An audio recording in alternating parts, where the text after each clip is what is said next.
ஏங்க, நல்லா இருக்கீங்களா? நாங்கள் எல்லாம் நல்லா இருக்கோம்.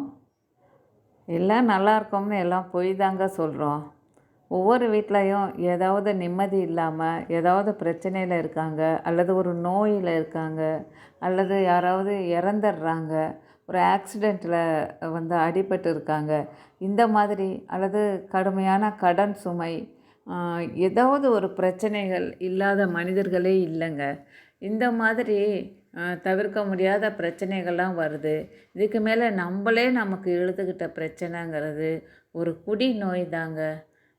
என்ன குடி நோயை பற்றி பேசுகிறேன்னு நினைக்காதீங்க.